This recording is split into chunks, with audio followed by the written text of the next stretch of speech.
Hello and welcome to HiveState Bakugan. I missed like a week or so, something like that, but we're back and we're going into the Haos part of this little set review. So the first one we're going to look at is Drum Wave. This is a 4-cost action, and it just says attach a Baku core from the field to an open Bakugan. Also, if you have Domination, you get +3 Frost Strike. So that second part's kind of nice. The cost of 4 I feel is a bit too high for this effect, especially with some of the other things that we've seen. Granted, the Domination effect does make it a little better. From what I've seen somewhat, 1 Frost Strike is worth about 1 energy. So if you have Domination, you're paying 3 for the Frost Strike and then 1 to attach a Baku core. I think I'd rather just pay 1 to attach a Baku core. But it has potential. It can be done to opponent's Bakugan if you need to attach a trap or something like that. So there's a chance. Growing Giant. This one's a 5-cost action plus 900B. Not good there. But if you have Domination, it's plus 1500B. 5 for 15 is basically 500 free B power. But for a B power boost card, that is still relatively high in cost. If it's canceled, if something happens, yeah, if it's unopposed, you're probably going to win just because of the 1500 boost. But you also will most likely not have the energy to counteract if your opponent plays something that, well, counteracts this. So keep that in mind. Haos Laser. This is a 4-drop one for 800. That's just on par. It's okay. 4 is actually 4 is kind of the okay level. I don't really want to pay too much more, and less is always nice. So maybe there are probably better cards, but it's doable. Haos Suplex. This one's a 6-drop, so even more expensive. You have 7 damage off of this, which is just bad. But if you've played a card that costs 5 or more this turn, you can play this for free. So 6 for 7 is useless. If you've played something pricey, it's just a free 7 damage. Instant Vortex. This one's a 3-drop. I like that number. 400 B power. Should be 6. But if you have an Aurelus on your team, you draw a card, it replaces itself. I don't hate this one, only if you're playing Aurelus. If you're not playing Aurelus, this is an automatic exclude.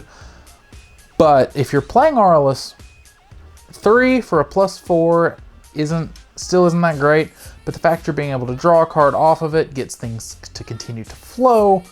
There's a chance. Ray of Freedom, this one only costs 2 for 3, still not good.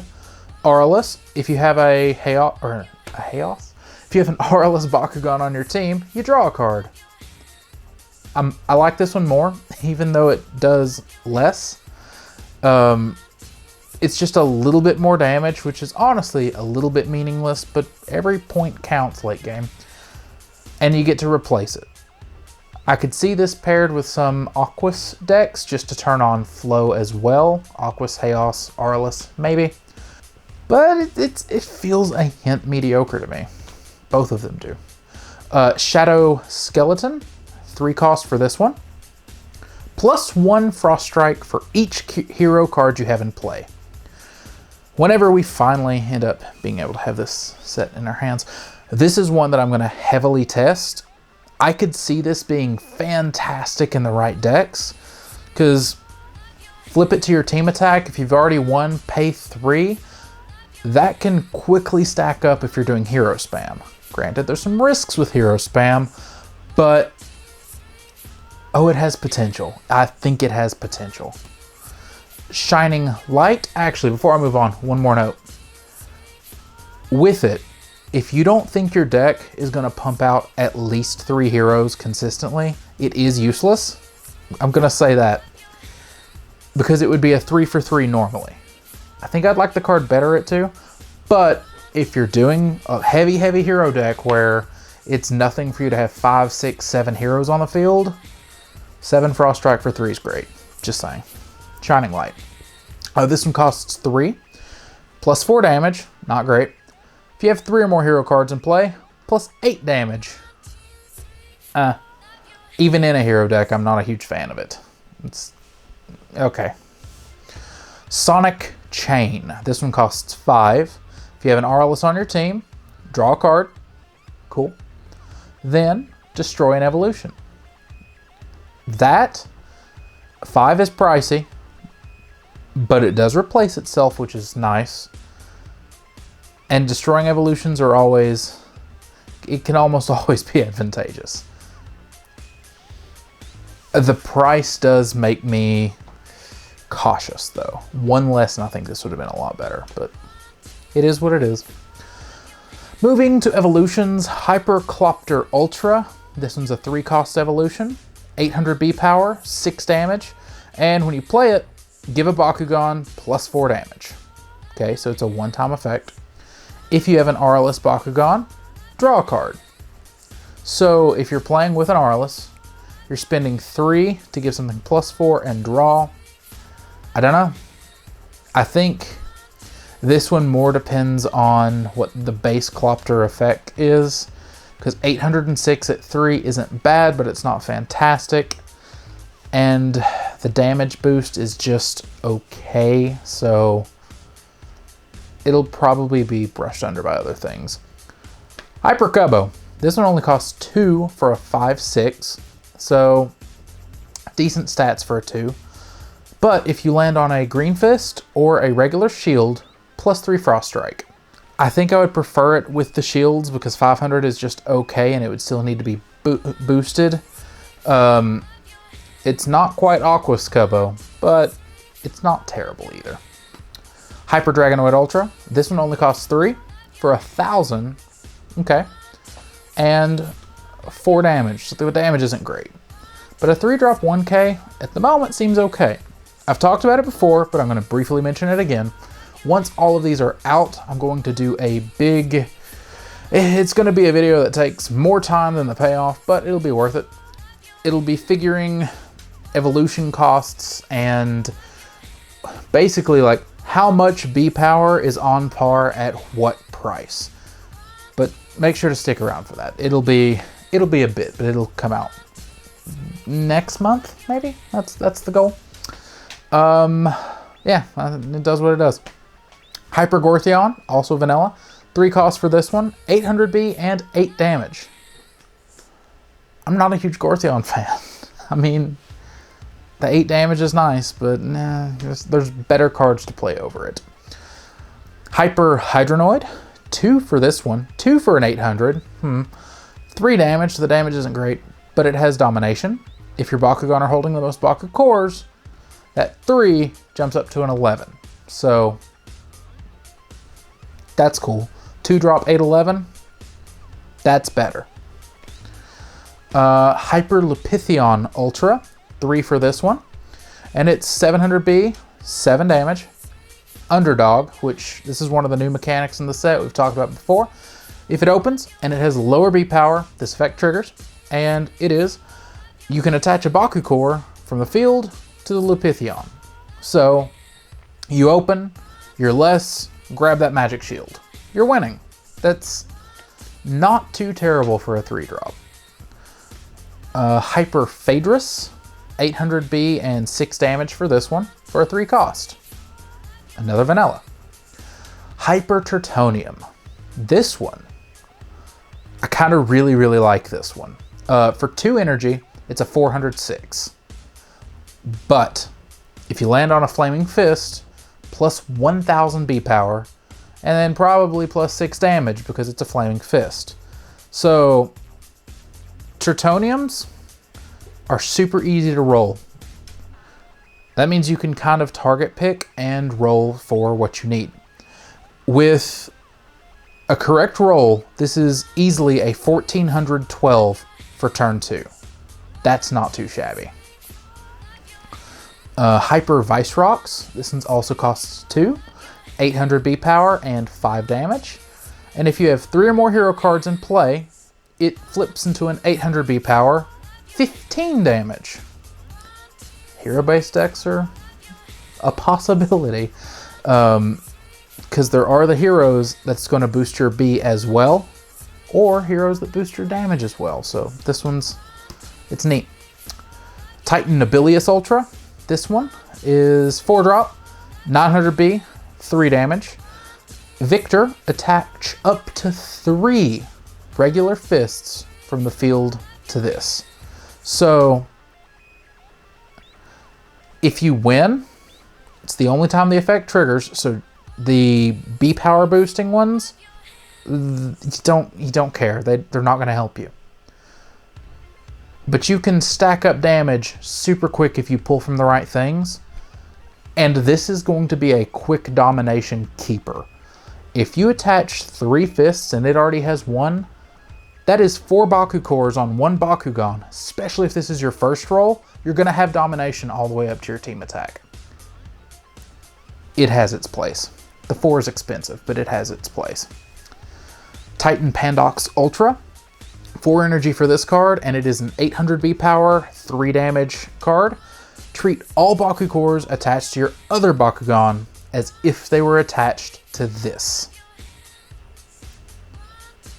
This is interesting. Actually, pause. I'm going to check something. Okay, so I was looking at the character card for this. You're not getting too much of a B power or a damage boost. And it does only come with regular shields, not magic shields. And I was really hoping this at least came with a magic shield. But I think it's still decent. As long as your other cores don't have traps on them that are attached, this has a high chance of being good. It needs to be tested. I think it's awesome. Maybe. I'm not 100%. Titan Triant. Actually, it would be really cool if you had this one as your secondary attack after you just used the one that pulls in 4 of the green fists. Because then you play this and it's just boosted by all those as well. It has chances. A Titan Trino. 6 for this evolution. 1100 B power, 7 damage. It is what it is. Titan Tertonium Ultra. 4 energy for this one. 500 B power and 10 damage. Okay. If you have 3 or more hero cards, it's a 4-drop 1510. And that 1510 is before cores and heroes. So in a hero deck, Titan Vicerox Ultra, that's the next one. We have 5 energy for this one, 900 B power, 4 damage, and 4 Frost Strike. Next, Titan Zentaur, 4 energy for this one, 400 B power, okay, 12 damage. I don't like it. This is one that I will never play. I don't think. Hey, it's flip cards. We're going to do Kubo's Gaze. 1 energy for this one, and it just stops an Aurelus. This is the cycle for stopping Aurelus. If you do, it does something. Not super ecstatic about this, but they're here. If you do, you can play a hero card that costs 6 or less for free. Sounds fantastic. But in execution, I don't see it working quite as well as in theory. So it's a pass for me. Nightmare. This one's a 2-cost flip. This is another cycle that's in everything. But this is one that I like, because it'll stop Aurelus. It'll stop, and then, well, 2 others. This one's specifically Aquas and Darkus. For 1 more, you're getting that extra Aurelus tack on. I'm okay with that cost. The hero. In my humblest opinion, this may be the best, if not one of the best cards in the set, especially for hero spam. Or really for multiple things. If you're playing something that pulls Dans, or I don't know, if you're working towards the Dragonoid, not Exodia thing. Leah, she costs 4, but that's perfectly fine for her. When you open a Bakugan, look at the top 3 cards of your deck. If one of those cards is a hero card, you may play it for free. So it's so good. It is so good. Whether you're playing hero spam or just have a couple heroes in your deck, I like this one a whole lot. Last is D. D costs 2. If you have 3 or more hero cards in play, plus 2 Frost Strike to your Bakugan. I think I like it okay. Like, if you're running enough heroes, this will start stacking pretty quickly, and 2 for a constant 2 Frost Strike. Yeah, I mean, sure. That's the end of the thing, though. We're gonna scroll back to Leah, because Leah's fantastic. I do hope you enjoyed this part of the set review. I have something special coming next week. You may have already heard about it. But if you haven't, stick around. And then after that, we're gonna finish off all the set reviews. If you don't know, I am doing a tournament? I almost said a tournament. I am doing a contest right now. We are almost to 500. If before this entire set review thing is over, so we have like 2, maybe 3 more weeks left, if we can hit at least 1,000, which is double what we have now, but I think we can do it, I'm going to be giving away 1 custom painted Bakugan to one of my subscribers. So hopefully we get there. We'll see how it goes. Make sure to subscribe and stick around if that's something you're interested in. But whether you do or whether you don't, you'll see me when you see me.